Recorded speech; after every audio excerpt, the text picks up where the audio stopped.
Bonjour à toutes et à tous, j'espère que vous allez bien. Aujourd'hui, on va apprendre à modéliser la première chose que j'ai fait en 3D sur Blender. C'est parti. Donc on se retrouve sur Blender et comme d'habitude, on va faire un AXID pour supprimer l'ensemble de notre scène. Une fois que j'ai fait ça, je vais faire un Shift A pour ouvrir le menu Add et je vais aller chercher un cylindre. Je vais faire un SZ de 0.2 pour le rétrécir en hauteur. Tab pour passer en Edit Mode, 3 pour sélectionner mes faces. Je vais sélectionner ma première face qui est là. Et je vais sélectionner mes faces une sur deux. Donc, hop, comme ceci. On laisse toujours un petit vide entre nos faces. Donc celui-là, celui-là, celui-là. Ici, là. Tac, tac. Une fois qu'on a sélectionné nos faces, un petit clic droit et on va faire un Extrude Individual Face. Et hop, je rentre ça pour que ça sorte. Encore une fois, je refais un clic droit et je refais mon Extrude Individual Face, comme ceci. Là, je vais faire un S pour le scale, sauf que il ne fait pas le scale indépendamment de chaque face. Il le fait sur l'ensemble de mes faces et il le rentre vers l'intérieur, et c'est pas ça que je veux. Donc je vais faire un CTRL Z pour revenir en arrière. Je vais aller dans le petit onglet ici, le Pivot Point, et je vais me mettre en Individual Origin. Comme ça, je suis indépendant de chaque face. Je recommence avec le S pour le scale, et on voit qu'il le fait sur chaque face indépendamment. Maintenant que j'ai fait ça, je vais appuyer sur 2 pour sélectionner les edges.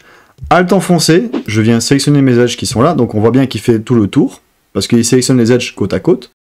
Shift Alt enfoncé pour venir ajouter les autres edges qui nous intéressent. CTRL Z, hop, voilà, je veux cela.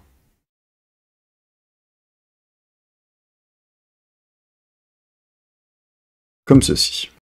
Maintenant que j'ai fait ça, je vais faire un S aussi, donc il est forcément individuel, sauf que au niveau des Z, il est en train de monter, et je ne veux pas que ça monte. Donc je vais refaire un CTRL Z, et je vais faire un S, et Shift Z pour venir bloquer l'axe de mes Z. Comme ça, il ne montera plus.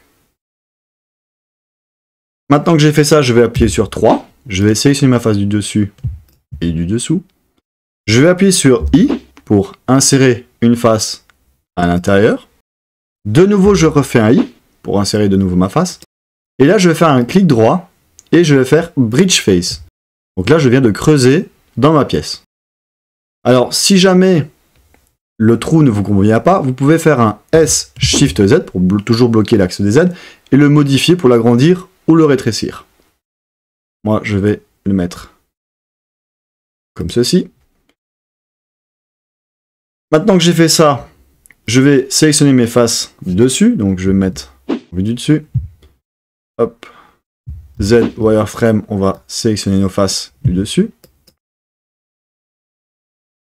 On va faire tout le tour, comme ça on va bien sélectionner aussi ceux qui sont en dessous. Voilà, Z Solid.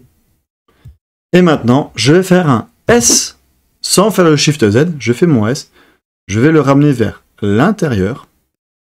Je vais appuyer sur Tab pour passer en objet mode et on voit que au niveau de notre engrenage, ici on vient de faire une petite descente pour marquer l'intérieur de notre engrenage. Donc je ne sais pas si on le verra bien, mais on le voit ici par exemple la sphère qui est là au centre par rapport à l'autre qui est plus petite et qui est renfoncée. Forcément de l'autre côté c'est pareil. Hop, on a bien notre descente qui se fait là. Maintenant que j'ai fait ça, je vais faire mon CTRL 2 ou commande 2 pour faire une subdivision de surface. Donc on voit que le résultat n'est pas beau. Donc je vais aller dans mes modifieurs. Je vais appliquer un autre modifieur qui va être mon bevel. Et mon bevel, je vais juste le faire passer au-dessus du modifieur. Donc on voit que les modifieurs ont un ordre de priorité. Au niveau de l'amount, on va mettre un 0.02. C'est largement suffisant. Et les segments, je vais en mettre 2. Comme ça, je viens bien marquer ma pièce. Et je n'oublie pas de faire mon petit clic droit, Shade Smooth, pour venir lisser ma pièce. Maintenant que nous avons notre engrenage, nous allons passer à la texture. Pour la texture, je vais aller dans le Shading, je vais cliquer sur Nouvelle texture. On va venir diminuer la roughness, on va la mettre en 0.3, c'est largement suffisant. Et la métallique, je vais venir la pousser à fond. Après, on peut modifier la couleur. dans les grilles, on peut les modifier. Comme ceci. Maintenant que nous avons la texture, nous allons nous attaquer à une astuce qui pourrait être intéressante lorsque vous faites de l'animation.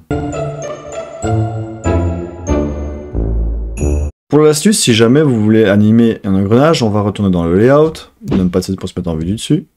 Je vais faire un Shift D pour le dupliquer, GX pour le déplacer, comme ceci.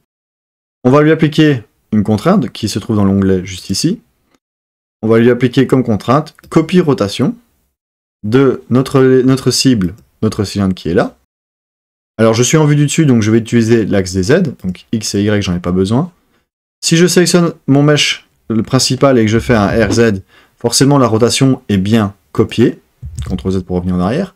Si je retourne sur mon autre mesh et que je inverse l'axe des Z, je reprends mon mesh et que je fais un RZ, là l'engrenage est complètement inversé par rapport à la rotation, ce qui fonctionne bien au niveau de notre animation. Donc voilà, je viens de terminer le premier objet que j'ai fait en 3D, j'espère que la vidéo vous aura plu, n'hésitez pas à me dire ce que vous en pensez en commentaire, comme d'habitude je vous mettrai le lien de téléchargement en commentaire, et je vous dis à la prochaine. Ciao.